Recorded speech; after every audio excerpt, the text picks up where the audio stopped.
Welcome back. Thanks for staying with us on AM Live. Every May 25th of every year, of course, Africa celebrates the Africa Liberation Day, and it's a day to mark the liberation of Africa from colonial powers.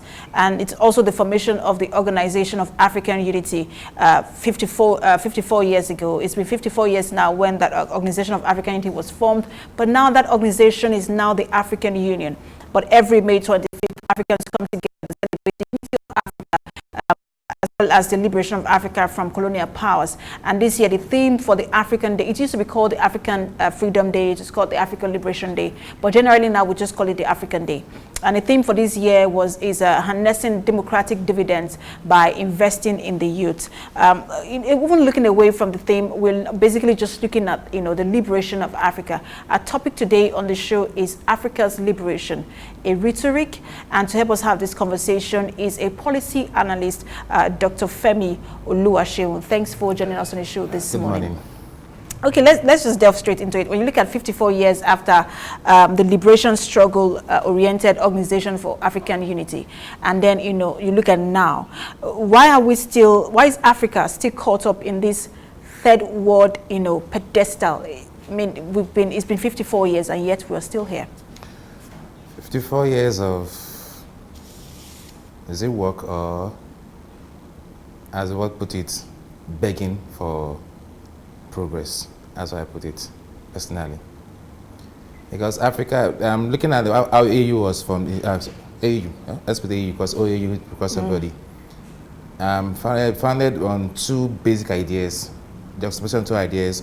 One says that we should integrate Africa together so we can have a bigger and stronger Africa. And that says that okay, no, this individual states should be as strong as possible, that we can collaborate and see what we can get out of it.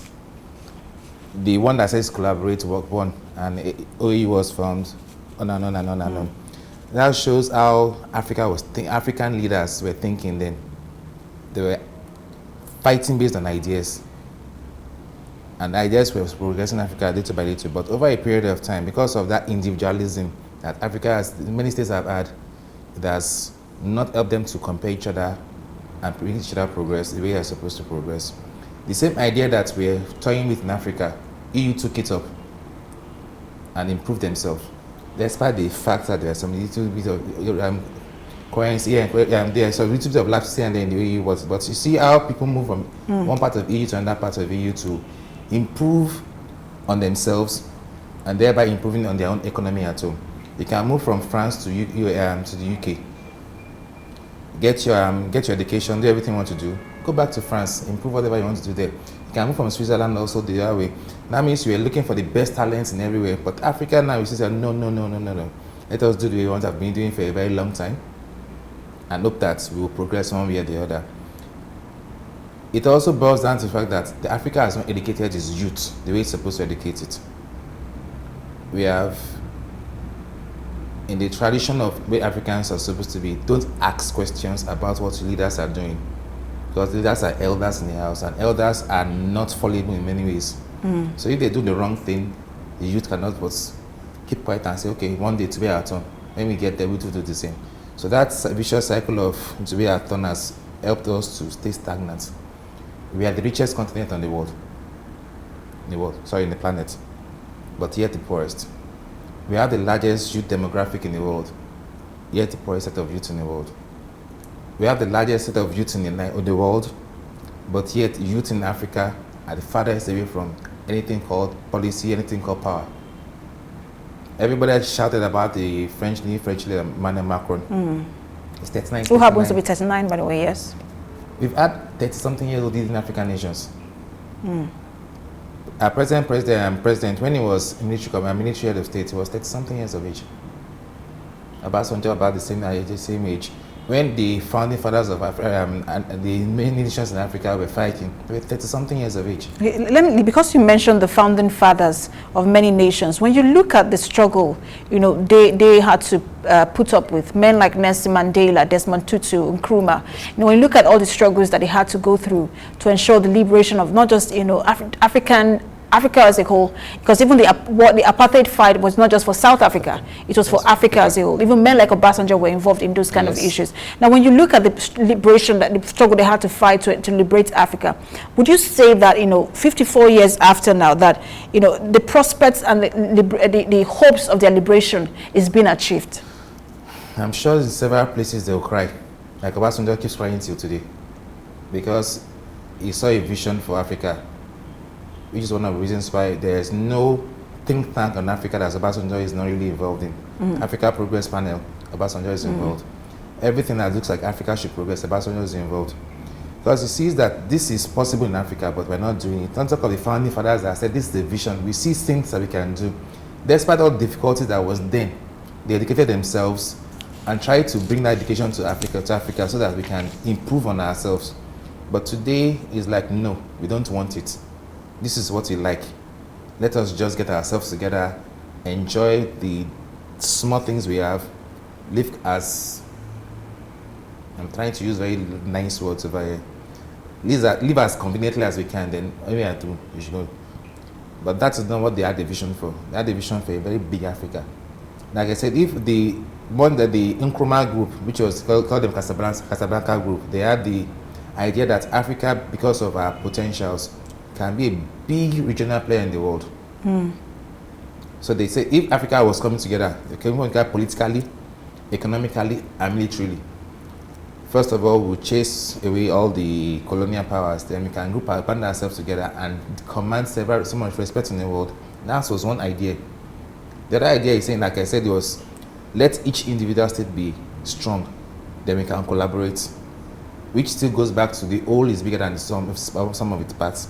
Meaning Africa, with all that big resource, can do something wonderful in the world. That was their thinking 50-something years ago.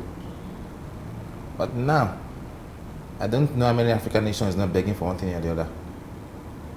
When you look at the freedom fighters of people who have believed to have led the fight for the liberation of Africa, most of them are still in power today. Some gone, but most of them are in power today. For example, even not the individuals, the organizations. Yes. For example, you have ZANU-PF in Zimbabwe. You have the ANC in South Africa, SWAPO in, I think that's Namibia, in Mozambique is Mozambique Liberation Front. There are lots of them in different countries, still ruling till today for tens of years. Can former liberators of the African struggle lead Africa to the future? I think most of the problem is not about the liberators, but the followers. It's something that we say, even when we are trying to replace dictators, usually end up replacing them with worse dictators. And that's what has been noticed all about the world. If you look at even Venezuela, Cuba, they're not dictators, but people that had a very strong nationalist agenda.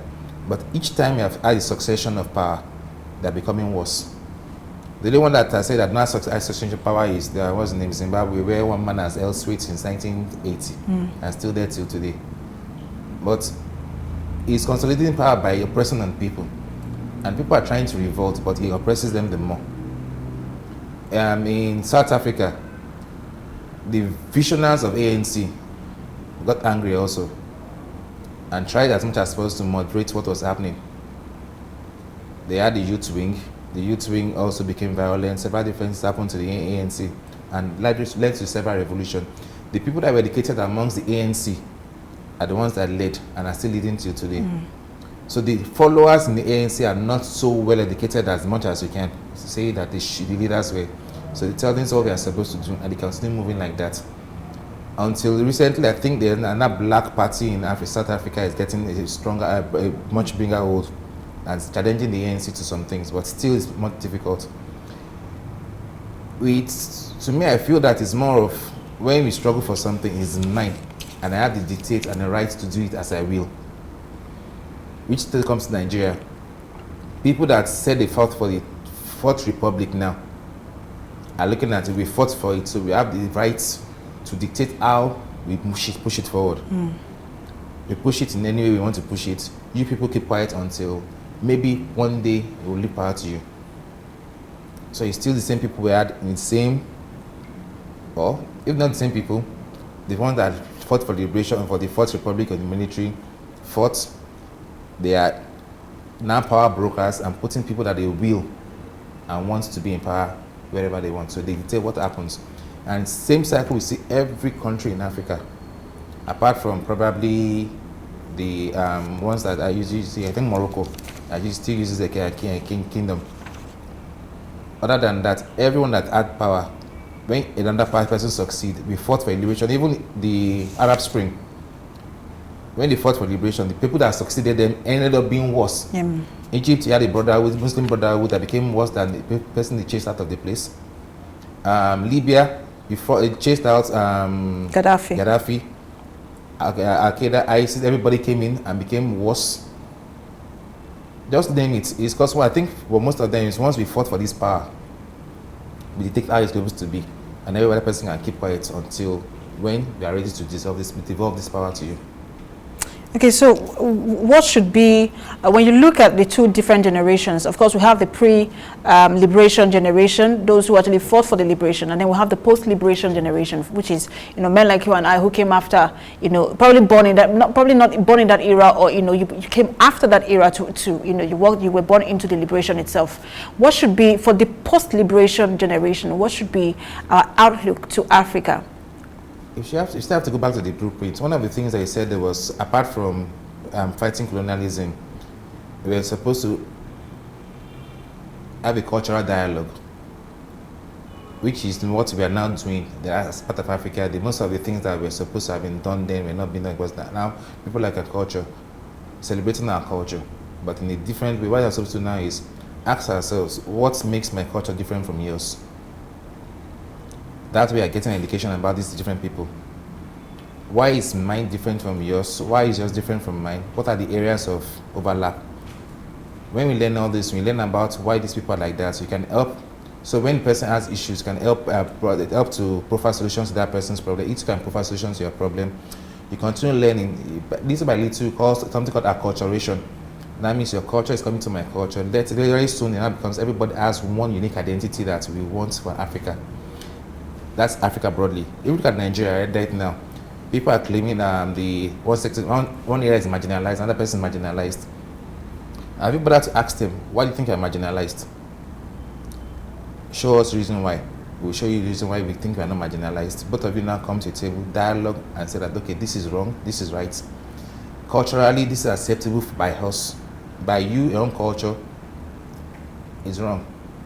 But to us, we feel it's correct. Okay, let me give an example. When I worked in the Niger Delta, as a Yoruba person, if I was in the front of the king, the very first thing I'm supposed to do is prostrate. But in Niger Delta, they are not so like the way we do. Some of them can kneel down in front of the king. Some of them could stand up. Some of them could just have their head bowed in front of the king. So I wasn't sure what to do. I stood in front of the king with reverence. He told me he was not going to attend to me. And I said, if you're in front of your king, what would you have done? Immediately I prostrated. When I finished, and I said, okay, I'm a person of culture. That's what the king was saying. I'm a person of culture, and I've also traveled around Africa, so I know what's supposed to be. Wherever you go, apart from the culture of those people, also put your own culture into practice also, so that you know that this person's educated. That's what's telling me. This person educated. I wasn't looking at the part that I went to school. My education is a cultural education about what I'm supposed to do as a Yoruba person. The exposure. My exposure as a Yoruba person and my exposure in that environment. So I bring my own culture to their own culture, so that I'm educated and he accepts me. After doing that, he accepted me. The following day, we're having a little bit of ceremony. The very first thing I did again was to prostrate in front of everybody. And the king laughed. I appreciated everything. And then I got a bit of understanding of what culture is. It's not about just, I'm here. I behave like I'm supposed to be. Wherever you are, put your own culture into that culture and make the best out of your situation, which is what we as Africans are now supposed to do. Learn from that person, learn from here, bring it together, we can develop Africa to where it's supposed to be. The youth also get an education beyond just the four walls of university or the four walls of a structured institution. Your education, by mixing with other people, it even goes a longer way to improve on yourself and to improve on the nation. Okay, so that's the much we're taking on a conversation on Africa's liberation. There is another big conversation coming just after this break. Do stay with us.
Welcome back. Thanks for staying with us on AM Live.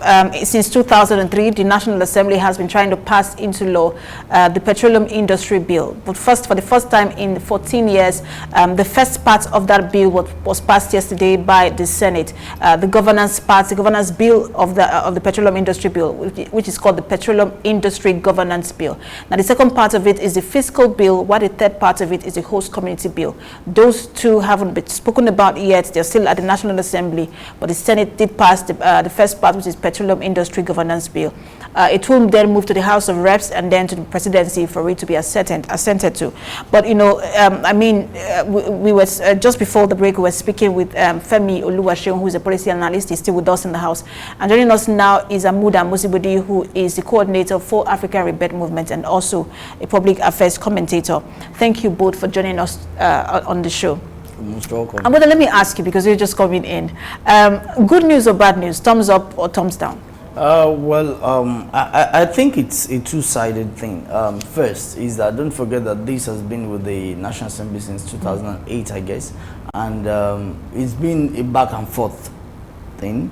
And getting to this 8 Senate, the Senate President categorically made that promise that National Assembly would see to it that this bill was actually sailed through. And having this brings the good news. However, knowing full well that, of course, and we must also mention the fact that at least it's also more of an accentuation of the argument of the Vice President as regards, the ease of doing business, as you also have in the ERGP. But having said that, there is a caveat. Now, this is a 3-part thing. And don't forget that the National Assembly decided to split it into those 3 parts for ease of passage. There were some persons who actually had their own reservations as regards the part that has to do with host communities. And so because of that, now, my fear is this, that as much as we talk about the ease of doing business, and we don't look at the place of the host communities in this, it will still be a return to the status quo ante.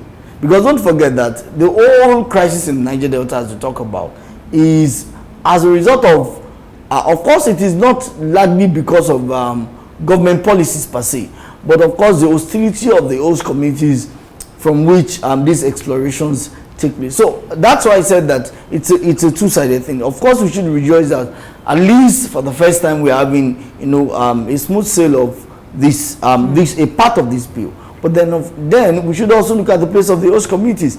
I must also bring us back to the fact that under this administration there was a commissioning of the cleanup of Ogoni land, and up to now nothing has taken place. So there seems to be this, or not just there seems, there is this silent agitation on the part of people of Niger Delta during the week at the Rivers at 50 whole series of program.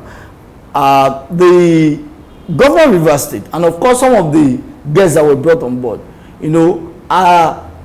from should I say, from the body language they seem to be showing, there seems to be this dissent with the federal government. Don't forget that in the 2015 election, or the run-up to the 2015 election, and of course the election itself, that region voted en masse for the former president. So in a way, one would say technically that the region is against this administration. And so having the smooth sail of the first part without talking about the host communities, which is one thing that this region seems to be also emphasizing, the idea of resource control, because resource control will still come back to the benefit of the host community. So it's a two-sided way thing. But if you look at it, having to pass the first part of the bill, shouldn't it then give the host community some sort of confidence that it will get to the top? Because this has been something we've been struggling with for 14 years. Now, it may not give them some sense of confidence or hope, in the sense that the main,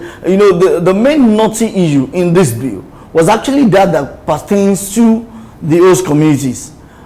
Because of course some persons feel that no, it's more like you're giving them first, some persons feel you're giving them more leverage than of course other communities outside the region. So they will still nurse that that apprehension that if you have a smooth sail of the first one without and don't forget, I think it was part of the order for the day, and within the space of a day we had a smooth sail of this. I read the tweet of the Senate President in the morning stating that of course it was going to be part of the day, and we had a smooth sail. That tells you that there seems to be an agreement on the part of the ease of doing business, but then there are certain contentions as regards the host communities. Okay. Okay, go ahead. This is just part of the bill to pass, actually. Governance of the petroleum industry. That's why it was divided into that. And there's no way in this world, the only problem I'm going to have is bureaucrats, government bureaucrats with this part of the bill. And that's going to be easy to do. And some of the work, some of this part of it was already being done. Remember when the new Minister for State for Petroleum, when he came in, one of the first things he did was to unbundle NNPC, which is also being further done over by this bill. The ERGP also did some things. based on the GRP, not GRP, the Petroleum Ministry also did some things that are also in favor of this bill. The ease of doing business also just comes in and helps galvanize this bill. So if we're looking at from the very beginning, I knew this was the easiest part to pass. The next part are the two is difficult ones, the fiscal part, because that talks about money. And the next is the host community, because host community. Sorry, let me comment there. Why you say it is the easiest part to pass? It is also the most, maybe not important, but it's also very important. No, it's because contentious. It is the most important part. Because we're looking at the transparency of NNPC. But yet, it's the easiest part to pass, because once the governance part of anything is in place, for in policy part, you have already done half of the work. Now the people that are going to implement the policy are the problem. That's why I said that from the very beginning. The person are going to look about most is the bureaucratic part of the bureaucracy that doesn't want things to change in the system. The fiscal part talks about money, how and who controls what part of the money. That's another problem entirely. So that's between Nigeria and IOCs, and those are going to be involved in business. The host community, which is where the major problem is, and whether we like it or not, there will be plenty back and forth. It might not be passed by this house, because they're asking for 10% of what's coming into the what's name from their soil. They already have 13% coming to the state. They already have Ministry of Niger Delta. They already have NEDC. They already have amnesty program, which was supposed to have elapsed 2000 and I was told, and has been extended again. This year at 65 billion, which is almost like a quarter, 3/4 of the least states in terms of what's the name? In terms of budget, yes. Budget, about allocation for some states.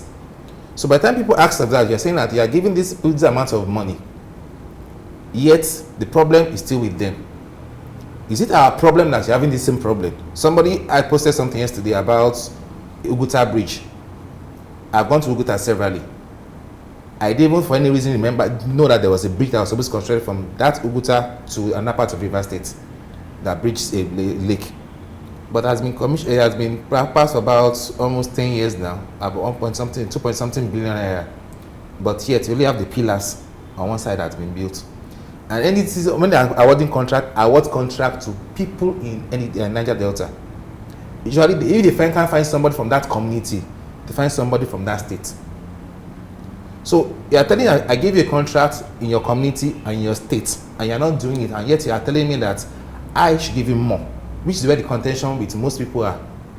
Okay, but when you look at, he mentioned something about implementation of these people, which again, a lot of analysts are looking at the fact, it's easy for Nigerians to pass bills, but when it comes to implementation, for example, let me talk about the Child Rights Act, which Senate is now looking to domesticate in about 12 states. I mean, it's been there for years, but not been implemented. How can this be implemented quickly to ensure that we do not have the same situation with some bills that are passed and then, but no results? Well, I think one must give it to this administration as regards certain efforts. I think it was Monday or Tuesday that the acting president met with civil servants and public servants, and these were some of the things he raised.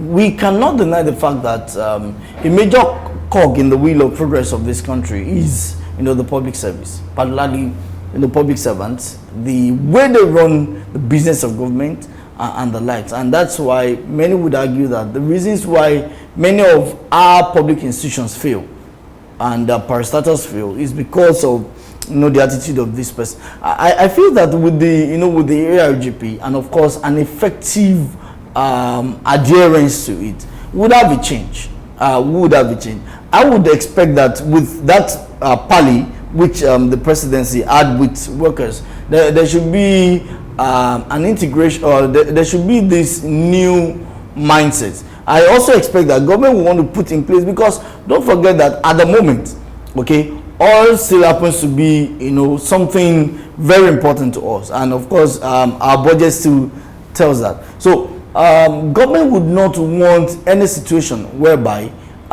certain public servants would be a major problem, because this bill has been long in waiting.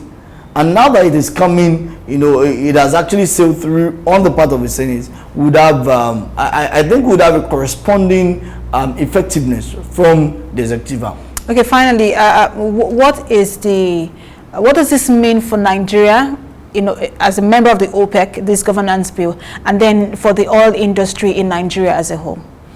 Well, for me, I wouldn't be able to say that it would mean well, because until we have the passage of the 3 parts, yes, this, and like you rightly said, this is the easiest part to pass. The fiscal part, which is still very important, is there. And in fact, I feel is the most important, except for the politicking that goes into the 3rd part. Okay, personally, and it's a personal opinion, the 3rd part is contentious because, one, we have the interest of persons who are not from the oil producing states, who feel that, listen, you are taking too much, and of course, you would expect that that dissenting opinion from them. So until we have a smooth sale of the 3 parts, do the necessary amendments where possible, and we have a smooth sale of the 3 parts, we may not be able to begin to point to what I will call the gains. Yes, the first part looks like, you know, the low hanging fruits that we can easily tap into, but it would have no effect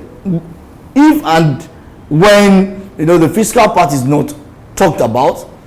It is still going to amount to, you know, more of a pike victory if the fiscal part is not talked about, and when the host communities still, you know, retain their hostilities to companies within that industry. Okay, that's the much we can take on the conversation this morning. I want to thank my guest for coming, Amuda Musibudi, who is the coordinator for Africa Red Movement. Thank you so much for joining us. And Dr. Femi Oluwaseun, who is a policy analyst. Thank you so much for coming. Thank you. That's the much we're taking this week. We want to congratulate every child in Nigeria. We say Happy Children's Day in advance as you celebrate your day tomorrow. But again, on behalf of myself and Deola Adeguke, thanks for joining us at AM Live this morning. We'll be back on Monday.